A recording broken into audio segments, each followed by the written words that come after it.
श्वेता झा। कल यानी कि 20 जनवरी को आपको बता दें, जो बाइडेन अमेरिका के राष्ट्रपति पद की शपथ लेने वाले हैं। साथ ही कमला हैरिस भी उपराष्ट्रपति पद की शपथ लेंगी। शपथ ग्रहण समारोह के लिए वॉशिंगटन डीसी में अभूतपूर्व सुरक्षा इंतजाम किए गए हैं। पहली बार 25,000 अमेरिकी सैनिकों की तैनाती वॉशिंगटन में होने जा रही है। जैसे कि ये शपथ ग्रहण समारोह ना हुआ, जंग का मैदान हो गया।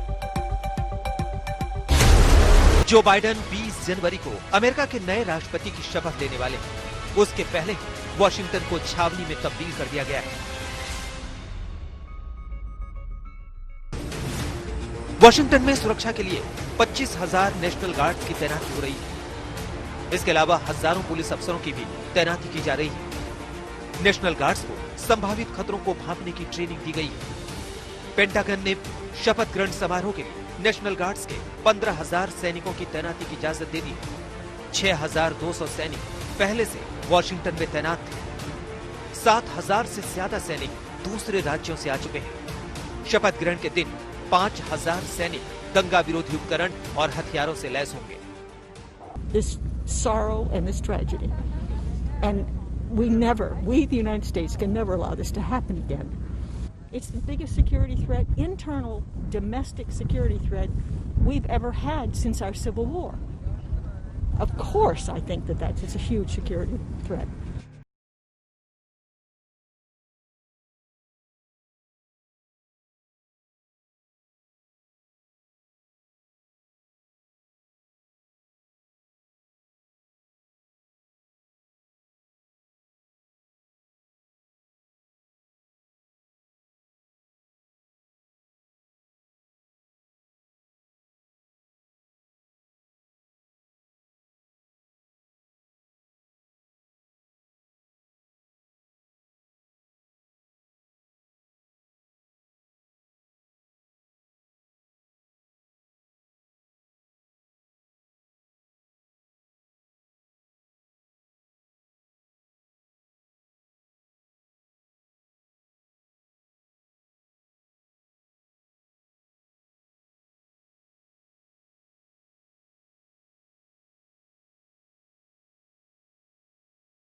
Usually this is open, people, hundreds, maybe a couple, tens of thousands of people, and we get to see the new president be inaugurated, but we can't do that this year because of the violence that we saw last week.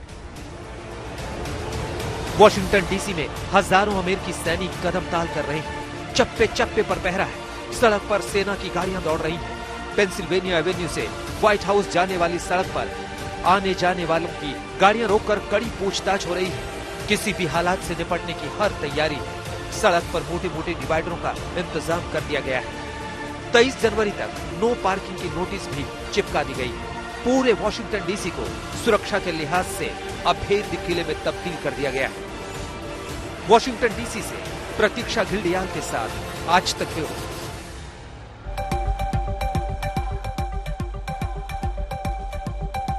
अमेरिकी सुरक्षा agency FBI को ऐसे input मिले थे कि Trump के समर्थक Washington ही नहीं बल्कि अमेरिका के 50 राज्यों की राजधानियों में बवाल कर सकते हैं। लिहाजा व्हाइट हाउस को अभेद्य दुर्ग में तब्दील कर दिया गया। हिंसा की आशंका को देखते हुए और कोविड को देखते हुए शपथ ग्रहण कार्यक्रम में काफी बदलाव किए गए हैं। तो कल कैसा होगा जो बाइडेन और कमला हैरिस का शपथ ग्रहण समारोह, आइए देखते हैं।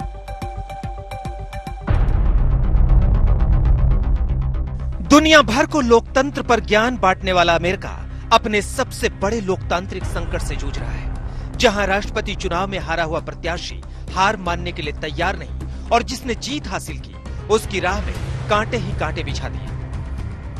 Yesterday, in my view, one of the darkest days in the history of our nation. an unprecedented assault on our democracy, an assault literally on the citadel of liberty. पिछले 6 जनवरी को अमेरिकी संसद में जो कुछ भी हुआ उसने अमेरिका के लोकतंत्र को कलंकित कर दिया। उस घटना पर रिपब्लिकन शर्मसार नहीं है, उल्टे ट्रंप के समर्थक जो बाइडेन की शपथ से पहले पूरे अमेरिका में जगह जगह हंगामा करने की फिराक में है। ये बात हम नहीं कह रहे हैं, ये बात अमेरिका की सबसे बड़ी सुरक्षा एजेंसी FBI कह रही है। तभी वॉशिंगटन डीसी को अभेद्य दुर्ग में तब्दील किया जा रहा है। ट्रंप समर्थकों के हंगामे की आशंका को देखते हुए राष्ट्रपति और उपराष्ट्रपति के शपथ ग्रहण समारोह का पूरा ढांचा बदला जा रहा है। अमेरिकी राष्ट्रपति और उपराष्ट्रपति का शपथ ग्रहण समारोह अमेरिकियों के लिए किसी मेले से कम नहीं होता। हजारों लाखों की तादाद में लोग वॉशिंगटन डीसी में शपथ ग्रहण समारोह के गवाह बनते रहे। हम आपको बता दें कि बराक ओबामा ने जब 2009 में अपने पहले कार्यकाल की शपथ ली थी तो उस समारोह को 20 लाख लोगों ने देखा था। लेकिन जो बाइडेन और कमला हैरिस की शपथ से पहले ही रंग में भंग पड़ गया, लिहाजा शपथ ग्रहण समारोह के आयोजन पर कैची चल गई। जो बाइडेन की टीम ने अमेरिकियों से राजधानी में आने से बचने की सलाह दी है। कोरोना संक्रमण को देखते हुए लोगों को घर बैठकर टीवी पर शपथ ग्रहण समारोह देखने की अपील की गई है। यही नहीं, शपथ ग्रहण के लिए परेड मार्ग के साथ बनाए गए व्यूइंग स्टैंड को नीचे ले जाया गया है। वॉशिंगटन पोस्ट की रिपोर्ट के मुताबिक जो बाइडेन और कमला हैरिस कैपिटल हिल के सामने शपथ लेंगे। शपथ ग्रहण समारोह में करीब 200 लोग सामने बैठे होंगे। पहले राष्ट्रपति के शपथ ग्रहण समारोह में 2 लाख टिकट दिए जाते थे, लेकिन इस बार कोविड-19 को देखते हुए सिर्फ 1000 टिकटों का इंतजाम किया गया है। अब तक अमेरिकी राष्ट्रपति के शपथ ग्रहण समारोह में पेंसिल्वेनिया एवेन्यू से व्हाइट हाउस तक सैनिकों की परेड होती थी, लेकिन इस बार ये परेड पूरे अमेरिका में वर्चुअल रूप में होगी। राष्ट्रपति बिडेन और उपराष्ट्रपति कमला हैरिस और उनके जीवन साथियों को सैनिक व्हाइट हाउस से ले जाएंगे। नए राष्ट्रपति और उपराष्ट्रपति के स्वागत में सेना के बैंड और ड्रम भी बजाए जाएंगे। जो बाइडेन और कमला हैरिस की शपथ पर ट्रंप समर्थकों की हिंसा की आशंकाओं की छाया है, लेकिन इसका मतलब ये नहीं है कि ये कार्यक्रम रंगारंग नहीं होगा। हर बार की तरह इस बार भी धमाल होगा। इस मौके पर जो बाइडेन की समर्थक और पॉप स्टार लेडी गागा राष्ट्रगीत गाएंगी, जबकि गायिका और अभिनेत्री जेनिफर लोपेज म्यूजिकल परफॉर्मेंस देंगी। बिडेन की शपथ के बाद अभिनेता टॉम हैंक्स 90 मिनट की टेलीविजन प्रस्तुति देंगे। अमेरिका के तमाम चैनल्स में बाइडेन की शपथ का सीधा प्रसारण होगा।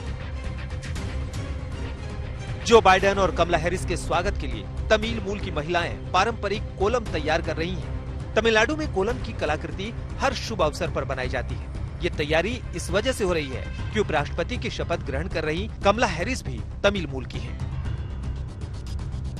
जो बाइडेन के शपथ ग्रहण समारोह में बहुत कुछ ऐसा होगा जो पहले नहीं हुआ था।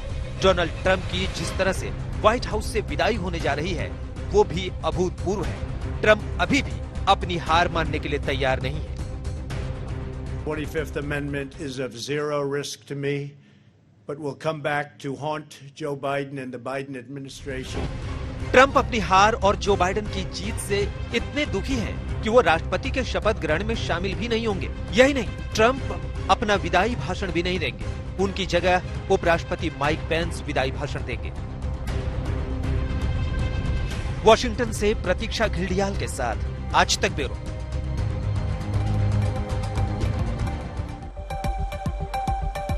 तो वाकई कई मायनों में दिलचस्प और ऐतिहासिक रहने वाला है बाइडेन का शपथ ग्रहण समारोह। चलिए रुक करेंगे अब अगली खबर की ओर। आपको बता दें कि डोनाल्ड ट्रंप का तो व्हाइट हाउस से जाना तय हो गया है, लेकिन जाने से पहले उनकी हरकतों ने उनकी पार्टी और अमेरिका को शर्मसार कर दिया है। अपनी हार ना मानने पर अड़े ट्रंप अमेरिका के पहले ऐसे राष्ट्रपति हो गए जिन पर एक ही कार्यकाल में 2 बार महाभियोग का प्रस्ताव लाया गया है और पारित भी हुआ। We will never concede. It doesn't happen. You don't concede when there's theft involved. Our country has had enough. We will not take it anymore, and that's what this is all about.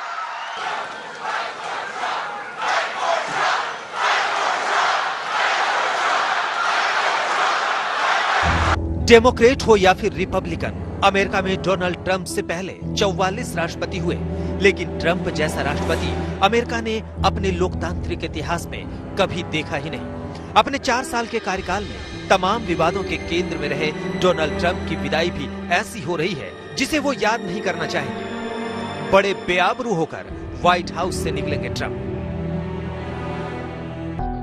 पिछले दिनों America में हुए राष्ट्रपति चुनाव में Donald Trump को उनके देशवासियों ने नकार दिया और जो बाइडेन को अपना समर्थन दिया, लेकिन ट्रंप तो हार के बावजूद हार मानने को तैयार नहीं थे। उन्होंने अपनी जीत साबित करने के लिए हर हथकंडा अपनाया। डोनाल्ड ट्रंप ने पहले तो चुनाव में धांधली का आरोप लगाया। ट्रंप ने चुनाव में धोखाधड़ी के खिलाफ कई अदालतों में याचिकाएं भी दाखिल की। ट्रंप ने बैलेट चोरी हो जाने जैसी कहानियां भी बनाई, जिसे अदालत ने खारिज कर दिया। ट्रंप अपनी हार मानने के लिए तैयार नहीं थे और उनकी हर कोशिश थी कि सत्ता उन्हीं के पास रहे। इसके लिए 6 जनवरी को उन्होंने सारी सीमाएं पार कर दी। ट्रंप ने अपने समर्थकों को हिंसा के लिए शह देने से भी गुरेज नहीं किया। We have come to demand that Congress do the right thing and only count the electors who have been lawfully slated.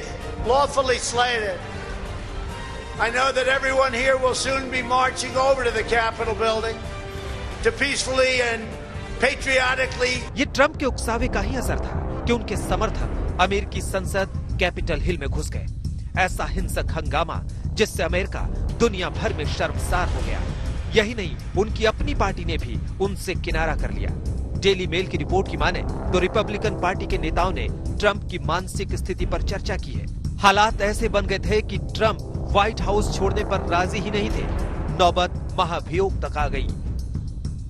Donald Trump पहले ऐसे अमेरिकी राष्ट्रपति हैं जिनके खिलाफ एक ही कार्यकाल में 2 बार महाभियोग प्रस्ताव पारित हुआ। इस बार भी निचले सदन में ट्रंप के खिलाफ महाभियोग 197 के मुकाबले 232 वोटों से पारित हुआ।